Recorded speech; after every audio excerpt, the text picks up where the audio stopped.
She was the laughter of a generation, the golden smile that lit up America's living rooms, the woman who turned comedy into magic and made fame look effortless.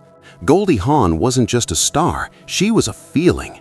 In the late 1960s, her face danced across television screens, her laughter became a soundtrack of hope, and her presence felt unstoppable. Cameras followed her, crowds adored her, and Hollywood opened its doors wide. To the world, she had everything. But behind the flashing lights and roaring applause was a quieter truth. While fame promised fulfillment, Goldie discovered something deeper calling her forward. She didn't run from success, she chose to redefine it. At the height of admiration, she made a decision few dared to make, to step away, not in defeat, but in courage. This is not just the story of a rise to stardom, nor of a fall from grace. It is the story of a woman who understood that true redemption is not about returning to the spotlight, but about choosing the life that truly matters. Goldie Hawn made America laugh, but she taught the world how to live. Before the world knew her name, before the awards, the flashing cameras, and the laughter that echoed across America, there was simply a young girl with restless energy and a quiet hunger to move, to express, to become something more. Goldie Hawn's story did not begin in Hollywood. It began in the rhythm of dance, in the discipline of practice, and in a childhood shaped by creativity. Born into a family that valued performance and art, she was introduced to movement almost as soon as she could walk. Dance became her first language. Long before she learned how to make people laugh, she learned how to make them feel, using her body as a form of storytelling. As a child, Goldie trained seriously in ballet, tap, and jazz. This was not a hobby, it was a foundation. The hours of rehearsal, the bruised feet, the discipline of repetition shaped her character. She understood early that talent alone was never enough. It required work, persistence, and an almost stubborn belief in oneself. Even then, she carried a brightness that drew attention, a natural warmth that made people want to watch her.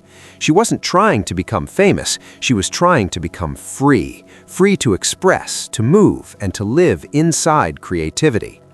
New York City became the next chapter of her awakening. Like so many dreamers before her, she arrived with ambition in her heart and uncertainty in her pocket. The city was unforgiving, loud, competitive, and alive. It demanded resilience. Goldie worked as a dancer, performed in small productions, and modeled to support herself. Each audition was both an opportunity and a test. Doors closed often, but they never closed her spirit. Every rejection sharpened her resolve. Every small role taught her something new. She learned timing, presence, and how to hold attention even when the spotlight barely touched her. In these early years, she was not chasing stardom, she was building identity. She was learning who she was in rooms where no one cared who she might become. This is where her future brilliance was truly forged. The laughter people would later associate with her wasn't accidental. It was born from courage, adaptability, and a willingness to take risks. She experimented with comedy, movement, and performance until she found her voice, a voice that was playful yet intelligent, light yet powerful. What made Goldie different was her ability to balance innocence with awareness. Even in her earliest auditions, casting directors noticed something special. She had presence without arrogance, confidence without hardness. There was a glow about her that felt genuine. It wasn't manufactured. It came from joy, curiosity, and authenticity.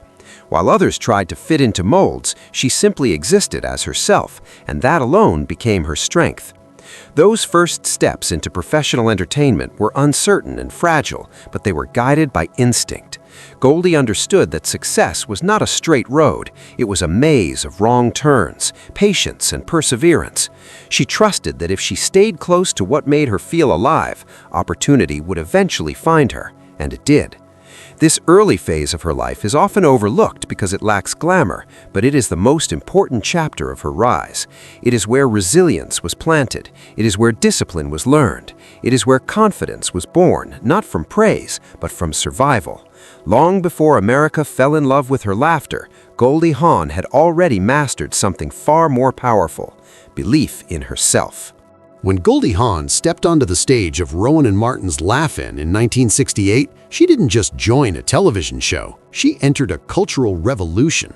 America was changing. The The late 1960s were loud, unpredictable, and restless, and television was becoming the mirror of that transformation.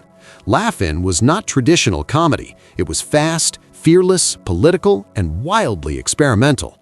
It moved at the speed of youth culture, and it demanded performers who could think quickly, adapt instantly, and command attention in seconds. In that chaotic brilliance, Goldie found her moment. At first glance, her persona seemed simple.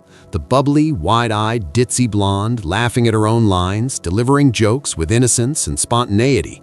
But that image was carefully controlled. What audiences saw as lightness was actually intelligence in disguise. Goldie understood the power of contrast. By appearing playful and naive, she disarmed viewers and then surprised them with perfect timing, sharp delivery, and emotional authenticity. She wasn't playing a joke, she was the joke, and she was in control of it. Week after week, her presence grew stronger. Painted with words across her body, smiling into the camera, she became one of the most recognizable faces on American television. She wasn't trying to overpower the screen, she invited it into her energy. Her laughter felt genuine, her joy contagious. In a time of social unrest and political tension, Goldie Hawn became a reminder of lightness. She offered America permission to breathe, to smile, and to escape, if only for a moment. What made her special on Laugh-In was not just her comedy, but her vulnerability. She didn't hide behind perfection. She laughed at herself. She let moments feel spontaneous and real. That honesty made audiences trust her. And once they trusted her, they adored her. Fan letters poured in, magazine covers followed. Her name became synonymous with charm, beauty, and humor. She wasn't just a cast member, she was a phenomenon. Behind the scenes, however, Goldie was working harder than ever. Comedy at that speed required precision. The show demanded instinct, discipline, and courage. She studied how audiences reacted, refined her timing, and learned how to own the camera. Each sketch was a lesson. Each laugh was feedback. She wasn't drifting into stardom, she was constructing it. Her ditzy persona became her greatest strategic weapon. It allowed her to bypass Hollywood's rigid expectations and carve out her own space. She showed that femininity could be powerful, that charm could coexist with intelligence, and that comedy could be a form of authority. In a male-dominated industry, she created a new kind of female stardom, one rooted in joy rather than force. By the end of her run on Laugh-In, Goldie Hawn was no longer an aspiring performer, she was a household name.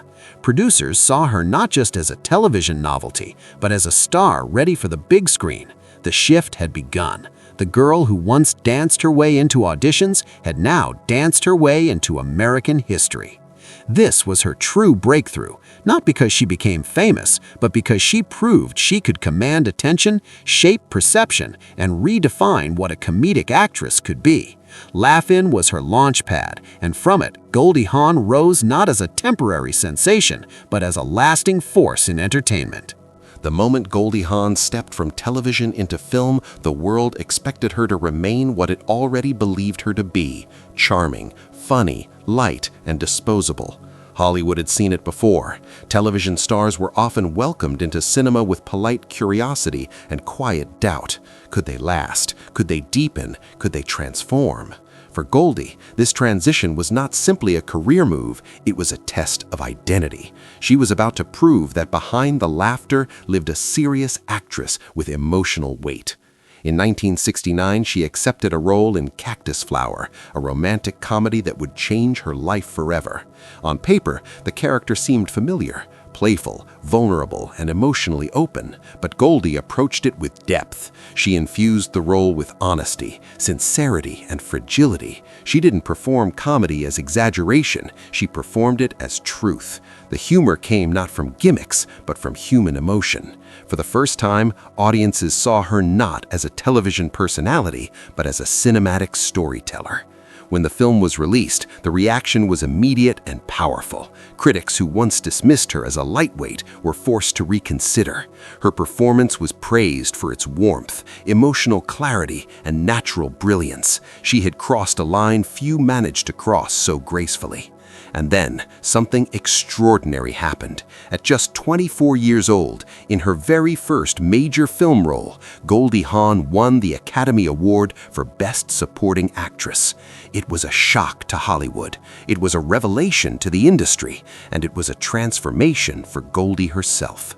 Overnight, she became more than a star. She became a respected artist. The Oscar was not simply a trophy, it was validation. It was proof that her talent ran deeper than laughter, that her instincts were real, and that her future was limitless.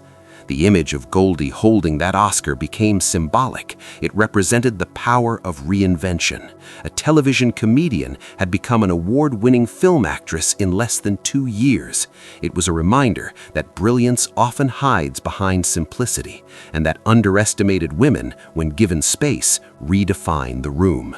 But perhaps the most remarkable part was her humility. She didn't treat the Oscar as a finish line, she treated it as a beginning. She understood that recognition meant responsibility. Now she had to protect her craft, choose wisely, and build a career worthy of the honor she had received. She wasn't chasing applause anymore, she was shaping legacy. Hollywood now saw her differently. Directors wanted her. Studios trusted her. Scripts changed tone when her name appeared on the page. She had power, and with it, choice. She could be playful or serious, comedic or dramatic, light or intense. She had escaped the trap of typecasting that claimed so many before her. This moment was not just about success, it was about authority. Goldie Hawn had proven she was not a phase, not a novelty, not a trend. She was a force, a woman who could make America laugh and then make it listen. The transition from television to film did not soften her, it sharpened her. And with that Oscar in her hands, Goldie Hawn didn't just step into Hollywood, she claimed her place within it. The 1970s and 1980s marked the era when Goldie Hawn was no longer rising, she was reigning. This was the period when her name alone could open films, fill theaters, and define the emotional tone of an entire generation of comedy. Hollywood had accepted her, but now it depended on her. She became a symbol of warmth, confidence, and female independence, proving that a woman could be both commercially powerful and artistically respected. Her films during this time were not accidental successes, they were cultural moments. In The Sugarland Express, audiences saw her step into a more dramatic, grounded world, showing that her emotional range extended far beyond comedy. In Shampoo, she embodied the complexity of relationships and identity during a turbulent social era, blending vulnerability with quiet strength. These roles showed that Goldie was not just playing characters, she was capturing the spirit of the times. Then came Foul Play, where her comedic brilliance met suspense and romance, reminding audiences why she was unmatched in balancing humor with emotional authenticity. She had perfected a rare skill. She made comedy feel human, never forced, never exaggerated. Every laugh was rooted in sincerity. She wasn't performing for the camera, she was connecting with it. But it was Private Benjamin that truly sealed her place in history. More than a film, it was a statement. Goldie wasn't just the star, she was the driving force behind it. The story of a woman discovering her strength and independence mirrored her own evolution in Hollywood. The film was a massive success, and her performance earned her an Academy Award nomination for Best Actress.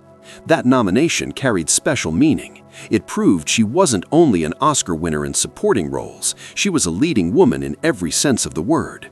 During this era, Goldie Hawn helped reshape how women were written, cast, and celebrated in comedy. She showed that female characters could be funny without being secondary, romantic without being weak, and powerful without being hardened. She created space for future generations of actresses to command their own stories. Red carpets, magazine covers, interviews, and box office headlines followed her everywhere. She became a fixture of American pop culture. But what made her stardom extraordinary was its tone. It wasn't built on controversy or scandal, it was built on joy. She represented optimism, authenticity, and emotional honesty in a world often defined by spectacle. Behind the scenes, her influence grew just as strong. She began to understand her power not only as an actress, but as a creative force. She learned how to shape narratives, protect her image, and guide her career with intention. She wasn't waiting for permission anymore. She was defining her own terms. By the end of the 1980s, Goldie Hawn stood as one of the most bankable, beloved, and respected actresses in Hollywood. She had crossed every boundary, television to film, comedy to drama, performer to cultural icon. Her rise had become legacy. This was not just stardom, this was dominance shaped by grace. Goldie Hawn had proven that success did not have to be loud to be powerful, and that laughter, when carried with intelligence and authenticity, could change the landscape of an entire industry. By the time the 1990s arrived, Goldie Hawn had already conquered every traditional measure of success. She was a box office star, an Oscar winner, and a cultural icon. But something inside her was changing. The hunger was no longer about visibility or applause. It was about authorship, about ownership, about having a voice not only in front of the camera, but behind it. This was the moment when Goldie stopped being shaped by Hollywood and began shaping it in return. For years, she had watched how stories were chosen, how female characters were written, and how women were positioned within narratives created largely by men. She had played the roles offered to her, and she had elevated them with charm and intelligence. But now she wanted more than participation. She wanted power. She wanted to decide which stories mattered, which voices were heard, and which messages were sent into the world. Producing was not a career move, it was a declaration. In Death Becomes Her, 1992, Goldie embraced a bold, satirical exploration of vanity, aging, and female rivalry in Hollywood. The film was daring, darkly comedic, and ahead of its time. It confronted society's obsession with youth and beauty while allowing women to be flawed, desperate, and hilarious. This was not the kind of story traditionally handed to actresses. It was risky, it was sharp, and it was fearless. Goldie was no longer just entertaining audiences, she was challenging them. Then came The First Wives Club, 1996, a film that would become a cultural landmark. More than a comedy, it was a statement, a story about women reclaiming their dignity, power, and identity after being discarded, ignored, or underestimated. It resonated deeply because it was real. Goldie understood that millions of women saw themselves in those characters, and she made sure their voices were heard with humor, strength, and unity. Producing allowed her to control narrative direction. She was no longer waiting for permission to be relevant. She was building relevance from within. She selected projects that reflected emotional truth, female solidarity, and transformation. This was her most revolutionary phase, not because it was loud, but because it was intentional. Behind the scenes, Goldie became a strategist. She studied scripts differently. She questioned portrayals. She fought for authenticity. And when stories did not align with her values, she walked away. That alone was power. In an industry that thrived on compliance, she chose discernment. But with control came clarity, and with clarity came exhaustion. The more she understood Hollywood, the more she saw its limitations, the endless cycles of promotion, the pressure to remain young, the subtle erosion of dignity as actresses aged. Producing gave her authority, but it also gave her vision. She began to see that fulfillment might exist outside of fame. This was not a fall in the traditional sense. There was no scandal, no collapse, no rejection. This was a turning point built on consciousness. She had climbed to the top and discovered that the summit was not where her soul wanted to stay. Taking control was her last act of dominance before choosing peace. It was the moment she proved she could command Hollywood, and then, with equal strength, walk away from it. When Goldie Hawn stepped away from the spotlight, the world expected silence to feel like absence, but for her, it felt like arrival. For the first time in decades, her days were not shaped by call sheets, premieres, or expectations. They were shaped by presence, by listening, by living without performance. This emotional shift was not dramatic or public, but it was profound. It was the quietest chapter of her life, and yet the most defining. Fame had once given her identity, applause had once been confirmation, but now fulfillment came from simplicity, from waking without an agenda, from watching her children become who they were meant to be, from knowing that her worth no longer depended on recognition. The world had celebrated her for what she created. She was learning to celebrate herself for who she was. In interviews, her voice changed. It softened, it slowed. There was no urgency in her words anymore. She spoke of gratitude, of balance, of peace. She no longer chased momentum, she protected stillness. The woman who once thrived on energy now thrived on calm. This was not a retreat from life, it was an embrace of it. Her work with children through the MindUP program deepened this emotional evolution. In classrooms, she saw vulnerability without pretense, fear without filters, hope without conditions. It reminded her that human strength is not measured by success, but by emotional awareness. She began to understand that the most important legacy was not cinematic, it was human. It was the ability to help a child feel safe inside their own mind. This work gave her something Hollywood never could: lasting impact. A film could inspire for hours. A child empowered emotionally could be changed for a lifetime. That truth reshaped how she understood purpose. She was no longer building a career, she was building resilience in others. Her relationship with Kurt Russell also reflected this emotional grounding. Their love thrived in privacy, not performance. They were not proving anything to anyone. They were simply living. In a culture obsessed with validation, their quiet commitment became its own kind of rebellion. And yet, even in this peace, there was awareness of what she had chosen to leave behind. She did not reject her past, she honored it. She was grateful for the woman she had been and proud of the woman she had become. There was no regret in her silence, only clarity. This emotional impact is what truly redefines her fall. It was not decline, it was transformation. It was the moment she stopped asking, "How do they see me?" and began asking, "How do I feel?" That shift alone was freedom. Goldie Hawn discovered that identity does not disappear when the spotlight fades.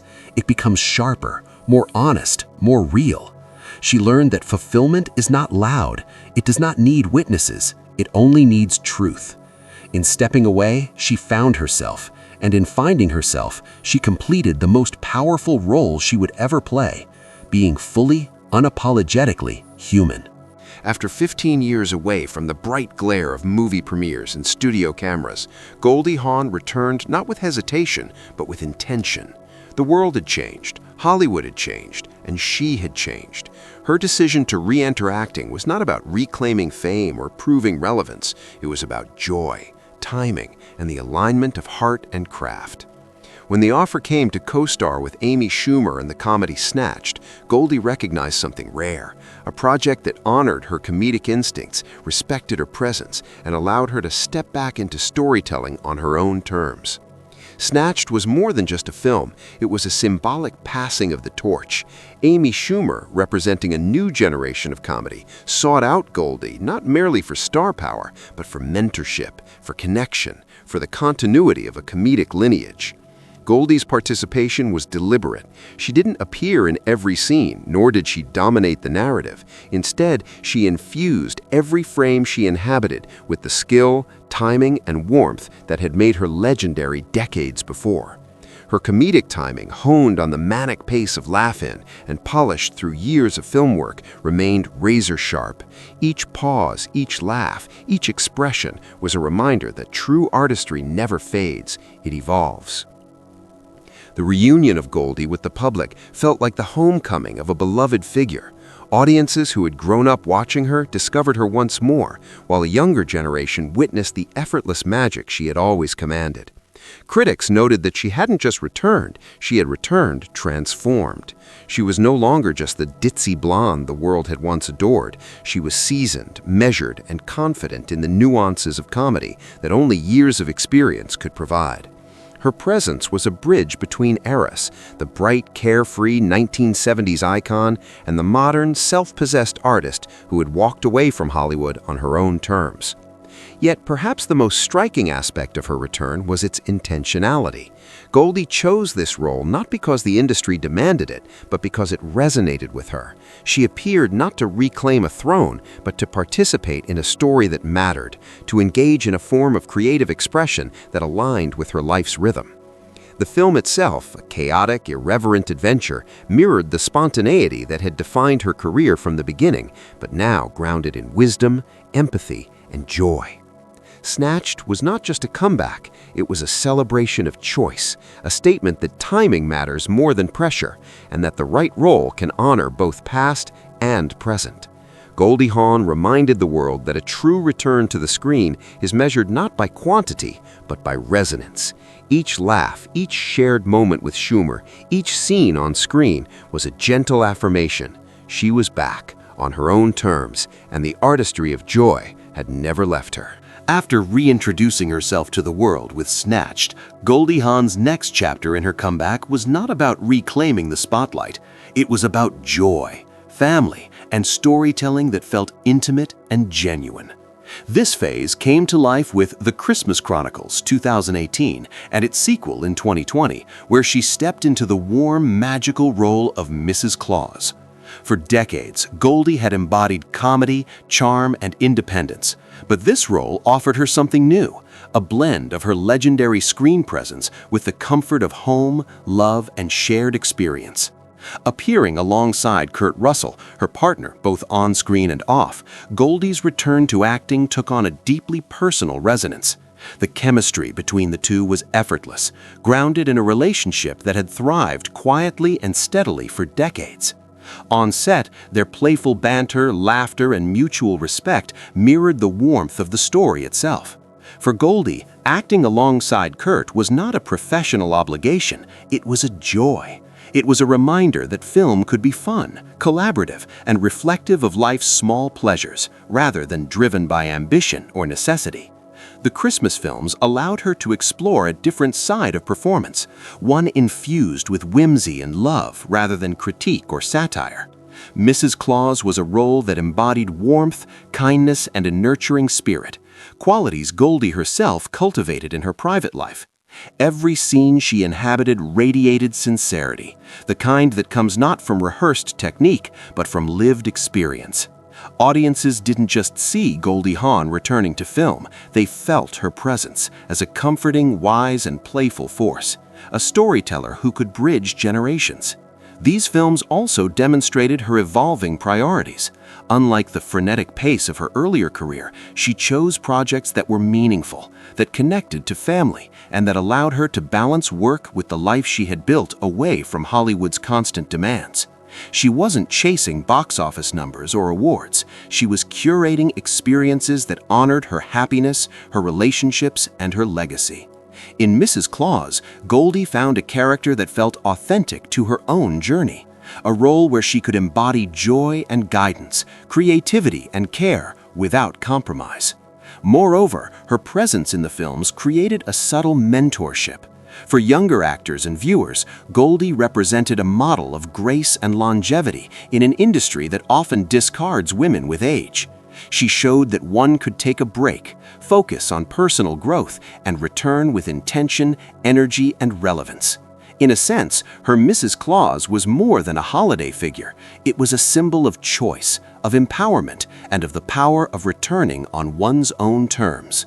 By the time the sequel aired in 2020, Goldie Hawn had solidified this new chapter of her career. Limited but intentional roles, acting for the love of it rather than the pursuit of fame, and a dedication to projects that brought her personal fulfillment. Her comeback was no longer about making headlines, it was about making moments. Moments that resonated with family, with audiences of all ages, and with herself. She reminded the world that true joy in acting comes not from quantity or visibility, but from connection, authenticity, and the freedom to embrace the roles that speak to the heart. In these films, Goldie Hawn returned not as a star seeking validation, but as a woman at peace with her life, blending laughter with love, performance with purpose, and career with family. The Christmas Chronicles became a testament to her ability to evolve, adapt, and create joy, not only for audiences, but for herself. In every scene, she was not merely acting, she was celebrating life, love, and the enduring magic of choice. Goldie Hawn's story is not simply one of fame, awards, or box office success. It is a story of choices, the ones that are visible on screen and the ones that are invisible to the public eye. It is a story of laughter and love, of ambition and pause, of courage and quiet reflection. The arc of her life, from meteoric rise to intentional withdrawal, and finally to a joyful, selective comeback, embodies a universal truth. Redemption is not about returning to the top, it is about returning to yourself. From the first moment audiences glimpsed her on Laugh-In, Goldie Hawn captured attention with sparkle, charm, and wit. She became the face of comedy, the girl whose laughter seemed to promise that life could be lighter, brighter, and full of possibility. Then came Hollywood's embrace, Academy Awards, leading roles, and international acclaim. To the outside world, she seemed to have achieved it all. Yet, even amid recognition and applause, Goldie recognized the limits of external validation. She understood that fulfillment was not measured by fame, but by alignment with her inner truth. Her voluntary hiatus from acting after the Banger Sisters revealed a level of courage far greater than any comedic performance could display. In a society that equates success with constant visibility, she chose absence, not as retreat, but as empowerment. She devoted herself to family, to love, and to philanthropy. The Hawn Foundation and MindUP program became her new stage, one where impact was measured in children's smiles, emotional resilience, and the quiet work of shaping lives. She proved that stepping back can be as radical as stepping forward, and that sometimes the bravest act is choosing presence over performance. Her eventual return to the screen was no frantic grab for attention. In films like Snatched and The Christmas Chronicles, Goldie Hawn returned on her own terms, with a lightness tempered by wisdom, a humor enriched by life experience, and a joy born from authenticity. Acting alongside Amy Schumer and Kurt Russell, she reminded audiences that the greatest artistry is not in seeking applause, but in creating moments that resonate with truth, playfulness, and connection. She demonstrated that a comeback is not measured by quantity or visibility, but by intentionality, energy, and meaning. Redemption in Goldie Hawn's story is not about recapturing youth or reviving a career. It is about defining your own terms, embracing personal growth, and choosing life over expectation. It is about realizing that success is multidimensional, that it can live in laughter, in philanthropy, in love, and in the courage to walk away from the very world that once celebrated you. Her life teaches that the most powerful return is not to the spotlight, but to a life that feels authentic, fulfilling, and joyful. Ultimately, Goldie Hawn's journey reflects what America has always loved in its stories: the rise, the fall, and the redemption. But her redemption is not a narrative of triumph over failure. It is a testament to the strength of conscious choice, the depth of personal integrity, and the enduring power of living deliberately. She shows that true greatness is not in the applause of millions, but in the quiet, persistent work of aligning one's life with one's values. Goldie Hawn made America laugh, and in doing so, she reminded the world that laughter is not frivolous, it is transformative. Her legacy is measured not by awards, box office records, or magazine covers, but by the courage to redefine success, the wisdom to step back, and the heart to return when joy and purpose align. In the end, her story is not just about an actress or a career or Hollywood glory. It is about the universal human journey toward authenticity, fulfillment, and the redemption that comes from choosing life on one's own terms. It is a story that resonates far beyond the screen. It is a story of hope, a story of courage, a story of joy, and above all, it is the story of a woman who understood that the greatest role she could ever play was herself.